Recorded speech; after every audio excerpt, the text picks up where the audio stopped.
Assalomu alaykum kitob qimir do'stlar. Uyg'ur TV'ning roman o'qish programmasiga xush keldinglar. Tövəndə sizlərə yazğıcı Habibullah Ablametning Muz tutqan daryo nomli romanining 8-ci qismini anlatishga başlaymiz. Shimoldan janubga qarab so'zilgan cho'ng ko'chani chiroqlar yo'q-yo'riq yo'rtib o'tgan edi. Biroq yo'riq ko'chalarda odam yo'q bo'lib, yo'lning o'ttirisida mang'an mashinalarning chaqizlari ro'shan ravishda ko'zga chiliqib turardi. Yo'l yoqasida odam mang'mag'ashqa, oppoq qorlar ustida oyoq izlari yo'q edi. Atrofning u yer bu yerlarida odam bo'yi qor dövelari turardi. Ani shu atrofdagi qor dövelari bilan daraxtlar va tomlarning ustidagi qorlar hammasi bir gavda bo'lib ketgan bo'lib, go'yo suv darvoza mahallasi beshiga oq yog'liq solgan g'ozidar mo'mayg'ili o'xshab qolgan edi. Yosh xonim bilan bola yo'lning yuqorisiga qarab, ya'ni shimol tomon yo'l oldi. Yo'llar yosh xonimga tunish edi. O'tgan bir yil ichida yosh xonim bu yerlarga kunda degudek kelgan bo'lg'ashqa, ushbu yerlardagi o'zgarishlarning qanchalik darajada tezligini obdan biladi. Yo'l bo'yidagi ba'zi narsalar burunqidek turgan bo'lsa-mu, ba'zi narsalar butunlay o'zgarib ketgan edi. Masalan, Uduldagi suv darvoza doktorxonasi, ya'ni Shinxo doktorxonasi bo'lsa, atalmış tarbiyalash markaziga o'zgartirilgan edi. Cho'ng yo'lning tuvan tarafidagi Bilal Nozim kutubxonasi pechatlangan edi. Kutubxonaning tomlariga qora doskalar yasalgan bo'lib, ustiga yozilgan xatlar shunchalik aniq, qo'noqdonchilardek don-don harflar yo'l bo'yidagi stol bo'g'ib qadalgan yo'g'on chiroqning sarg'ish nurida yaltirab ketgan edi. Ushbu xatlar bo'lsa, partiya va davlatning bosh sekretari va raisining tarix shuni to'liq ifodaldiki, Jungo Kommunistik partiyasi bilan Jungo xalqi bir konu dunyoni buzib tashlashga mahir bo'libla qolmasdan, yana bir yangi dunyo qurishga mahir. Kelgusiga nazar solsak, Jungoning taraqqiyot istiqboli cheksiz go'zal degan faqiraq oltin rang bilan yozilgan so'zlardan iborat edi. Tarbiyalash markazi, ya'ni jazo lagerining egiz tomlari ustidagi tikanlik simlarni qor bosgan bo'lib, birli qarigan odamning ko'ziga go'yo qator-qator tizivatgan chiqiq aynak parchalaridek ko'rinadi. Ana shu yaltirab turgan aynak parchalarining ustini bir qancha qog'a qundoq qilib po'kiniga besib yotgan edi. Hamma jahonni qor bosgan bo'lg'ashqa, qog'alar yegudek bir narsa topolmay osh qoldimi qandoq? Açlıqdan halidan ketgandek shunchalik jonsiz, shunchalik jimg'ur ko'rinadi. Anda-sanda chiyqiravotgan tovushlarimi shunchalik zaif edi. Ana shu zaif tovushlar yosh xonimga bajoyiki egiz tomlar ichidagi begunoh yotgan necha yuzlagan kishilarning nolisidek anglab ketdi. Och qolgan qog'larning tovushi qandoqla bir ovozga o'xshatilsin, ularning odatdagi yiqimsiz qaqildashlaridan farqli edi.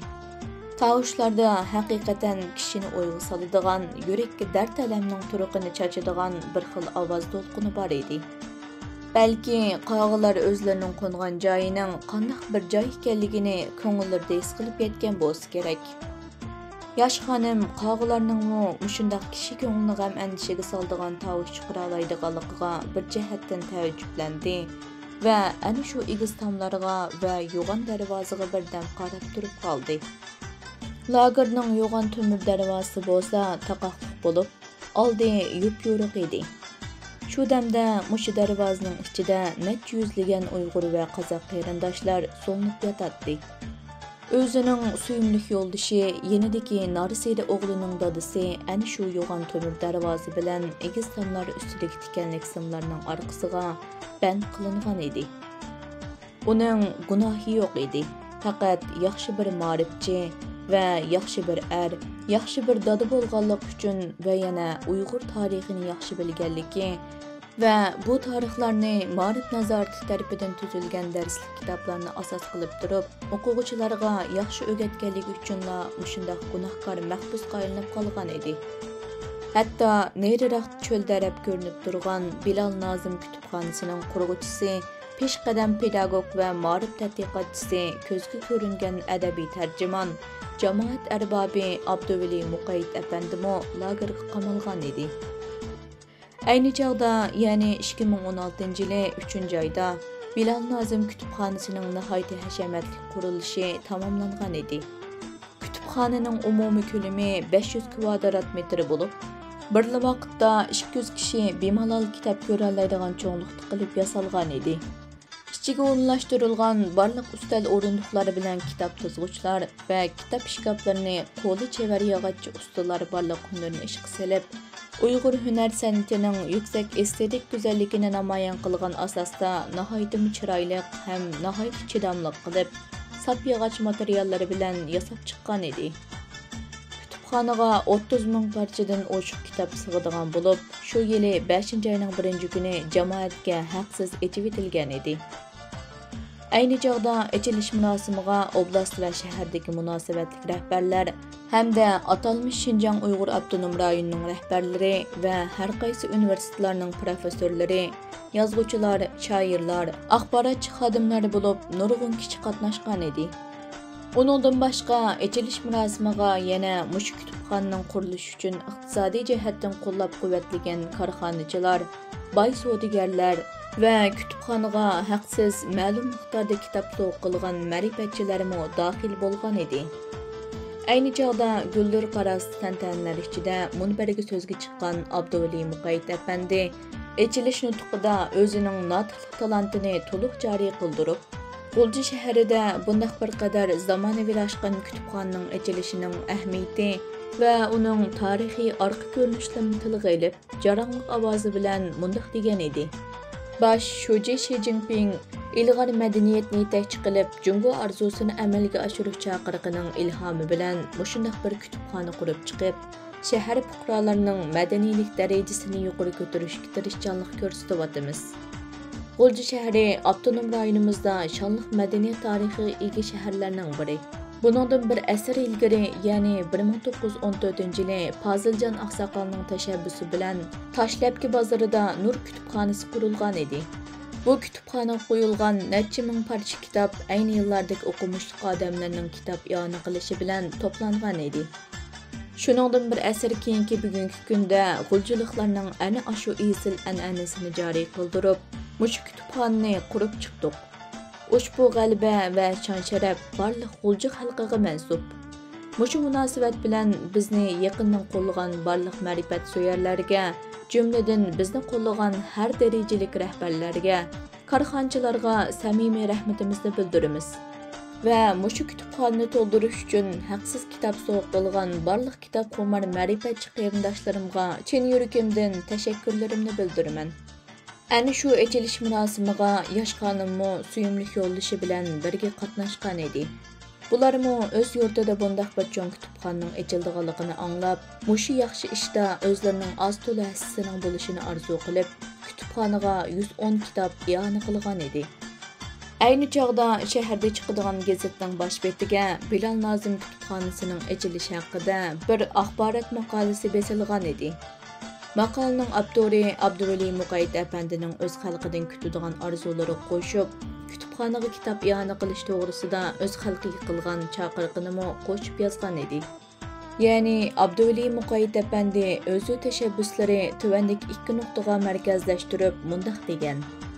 Birinchi, biz Bilal Nazım kütüpxonasiga kitob i'ona qilishni xohlagan barliq kishilarni qizg'in qarshi olamiz. İ'ona qilinadigan kitob jurnallarning soni, koni yangilikı, qaysi xil til yoziqda bo'lishi, qaysi davlatda nashr qilinganligi cheklamaga uchramaydi. Albatta, qonunliq nashr qilingan bo'lishi davlatning munosabatli qonun tuzumlariga zid kelmasligi shart qilindi. Ikkinchi, shaxsiy i'ona qilgan kitoblarning soni 100 dan oshsa, kütüpxonamizda shu kishining nom sharifi va surati esilgan ayrim kitob shkabi ta'sis qilindi. Kütüpxonamizga kitob i'ona qilguvchilar kütüpxonamizning mangulik aziz mehmoni hurmatga nishkisidan bahramon bo'ldi. Mazkur tashabbusga ovoz qo'shgan yosh xonim yo'ldoshining qo'llashi bilan 110 kitob i'ona qilgan va ochilish murosimi bo'ldigan kuni ayol to'yga bordigandek chiroyli yasanib, sharaf bilan ochilish murosimiga qatnashib, hayotidagi eng go'zal, eng ma'nilik, eng ahamiyatli, eng baxtli bir kunni o'tkazgan edi. Ming afsus, oradan bir yil o'tmayla, ashu xushalliq kunlarning iznasi tex yuzidan silinmay turib, butun jahon ko'mtirilib ketgandek, barliq ishlar biraqla o'zgarib ketdi. Aşı gündeki Bilal Nazım kütüpxanasının açılış murosimiga qatnaşgan kishilarning tangdan to'lisi jazo lagerlariga qamaldi. Abduvali Muqayyid efendimmo bu qora bo'ronda saqlanmadi. Hozir umu ana shu usti tikanlik simlarda qaplangan egiz tom bilan avi oldidagi qorlar tex adolanmagan cho'ng temir darvozaning orqasidagi bir qorong'u kamerda doim orqasiga tarab yuradigan oqchashlari tushirib etilgan, nurliq ko'zlari to'lashgan, barliq havaslari, arzu-armonlari bir parcha mangu erimaydigan muzdek, mangu chaqilmaydigan o'yul tashdek ichida qetib qolgan holatda yotadi. O'zi yashinib qolg'achqa salomatligining yaxshi emas bo'lishi ehtimoldan yiroq emas edi. U haqiqatan bu yurt uchun ko'p yaxshi ishlarni qilgan. Hatto Ma'rif idorasidan pensiyaga chiqqan dastlabki yillari Nurtay Hacim Yetimlar maktabining maktab mudirligini xolisona ustiga elib, maktabning xizmatlarining yaxshi elib berilishi, yetim sabiylarning yaxshi tarbiyalanishi uchun zo'r tuhfalarni qo'shgan edi. Bu muhtaram zot shu damlarda cho'qim ko'p zulm uchragan bo'lishi aniq. U charchadi. Havaslari so'pin ko'piklardek tuyuqsizla bitchida bo'ldi. Qo'llari mag'durdan qoldi. Çaşları bilan qoshlari to'kildi, yuzlaridagi qo'riqlarning oralari qartidi. Uyqusuzlikdan ko'zlari o'ltirishib, tomoqlari quridi. To'la o'ylab, boshlari toshdek qotdi. Ko'ngli umidsizlikka to'lib, ishtahasi tutildi. U G'ulji xalqining quyoshi edi. Quyosh yo'ritmasa, G'ulji xalqi qorong'ulikda qoladi. Mana endi Abduvali Muqayyid efendimning yuzini rost tanlab qo'ladi reshatkalar, tikanlik sim to'saqlar, egiz tomlar to'rib olgan edi. Uning yuzini G'ulji xalqi ko'rolmaydigan, u bo'lsa G'ulji xalqini ko'rolmaydigan bo'ldi. Ikki tarafning o'rtasida tegi ko'rinmas qorong'u o'pqan paydo bo'lgan edi. Uning yana nurg'un arzu-armonlari bor edi. Ömrünün oxirigacha bu yurt uchun qilib berishga va'da qilgan nurg'un yaxshi ishlari bor edi. Biroq rahimsiz palak, rahimsiz kompartiya, vafosiz hayot hammani biroqli yo'q qildi. Hamma ish tuyuqsiz bo'ldi. Bo'lgandimi shundoq tez bo'ldiki, kishilar yetti uxlasa tushugim kirmaydigan o'zgarish biroqli bo'ldi. Bularning hammasini xalq ishongan partiya va hukumat qildi. Ana shu Bilal Nazım kütüpxanasının açılışını partiya va hukumat tasdiqlagan emasmidi? Ularning tasdiqsiz Suv darvoza mahallasida qil tavrimaydi-ku. Bularni o'ylasa odamning aqli elishib qoladi. Bu millat, bu yurtning aqli qachonmi partiya va hukumatni to'liq tushunishga yetar. Qachonmi tajovuzchilarning siyosatining haqiqiy mohiyatining tagiga yetar. Әмді мұшу үсті tikanlik simlar bilan qaplangan, egiz tom bilan avi oldidagi qorlar texi adolanmagan cho'ng temir darvozaning orqasidan Abduvali Muqayyid efendidek muhtaram zotlarning, yosh xonimning yo'ldishidek pidokor o'qituvchilarning tirik chiqishi mumkin emas. Balki jasdimi chiqmasligi mumkin. Xudoyim o kunlarni G'ulji xalqiga ko'rsatmasin. Hozir ularning ahvolining qandoqligini hech kim bilmaydi. Hech kim üstü tikanlik simlar bilan qaplangan egiz tomlarning, yo'g'on temir darvozaning ichida haqiqiy yuz berayotgan ishlarning nimalardan iborat ekanligini bilolmaydi. Faqat ochib ko'rishga imkon bo'lmagan mahbuslarning ahvolini sirtga ko'rinib turgan insonlarning holiga qarab, qanchalik qiyin sharoit ekanligini qiyos qilish qiyin emas.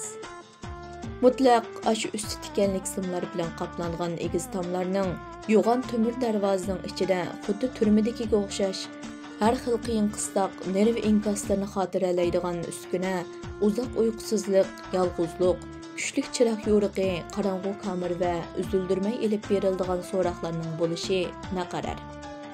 Ishqilib, ularni hamon yo'shirib qilish mumkin emas. Haqiqatan biz qiyos qilgan yuqorqi qo'rqinchli ishlar aşı üstü tikanlik simlar bilan qaplangan egiz tomlarning yo'g'on temir darvozaning ichida yuz berayotgan bo'lsa va aşı biz sanab o'tgan odam tenini surkandirdigan qiynash usullari bilan so'roq qilib, o'zlari erishmoqchi bo'lgan atalmish paketga erishishni o'ylasa, ular o'z maqsadlariga yetalishi mumkin. Biroq ular aşı iqrar qilguvchining tuyg'ularini, erkinligi bo'lgan kuchlik irodasini, yuragining eng cho'nqur qatlamiga yoshiringan ularga bo'lgan o'chmanligini, agar mumkin bo'lsa, ularni bir qo'shiq suv bilan tunjuqtirib o'ltirib etishni o'ylayotganligini har qancha qilibmi o'zgartirmaydi. So'roq qilguvchi bu ishlarni o'zgartirmagandek, so'roq qiling'ichimi o'zining hislarini o'zgartirmaydi. O'chmanlik, dushmanlik bo'lgan yerda muhabbat, sevgi bo'lmaydi. İnsan qalbining eng teran yerlariga kirgan nafratni har ikkala taraf har qancha yasalmalik qilibmi muhabbatga aylantira olmaydi. Buningga Kompartiyaning kuchi mangu yetmaydi. Mushu makon va zamonda Suv Darvoza doktorxonasida tarixning eng cho'ng jinoyatlari ishlanyotdi. Bu jinoyatlarning sababkori mushu shahar xalqi bo'lmay, balki dal Kommunistik partiya hokimiyatidagi davlat. Qarab beqing, aslab beqing. Aslida insonlarni davolaydigan, ularning kasallarining shifoliq tepishiga vasila bo'ladigan, ularga yangi bir hayot ato qiladigan va bu dunyoga yangi avlodlarni ko'z ochqizadigan Suv Darvoza doktorxonasi bugungi kunda ko'zi ochiq insonlarni ko'r, so'zlayoladigan tilsiz, mengsiz sergaklarni xomush, bijirimlarni palach qiladigan terrorlik jinoyatlarni ishlaydigan bazasiga aylanib qolgan. Texmi yomon yeri shuki, bu doktorxona yana insonlarning mengisini yuyib, manqurtlashtirishni ishga oshiradigan maktabga aylanganligidir. Mazkur maktab ko'rinishda bolalarga sotsialistik ma'naviy madaniyat darslari bilan atalmış Junxo milletining ruhini singdiradigan darsliklarni o'tgani bilan amaliyotda inson mengisini yuyib, manqurtlashtirishni ishga oshiradigan tajribaxondan hech qanday farqi yo'q. Mohiyatdan aytganda, ana shu jazo lagerining qora yuzini oq qilib ko'rsatishni maqsad qilgan yana bir yuzidan iborat. Dunyoning hech qanday bir yerida bir doktorxonani jazo lageriga aylantiradigan ish bo'lmasa kerak.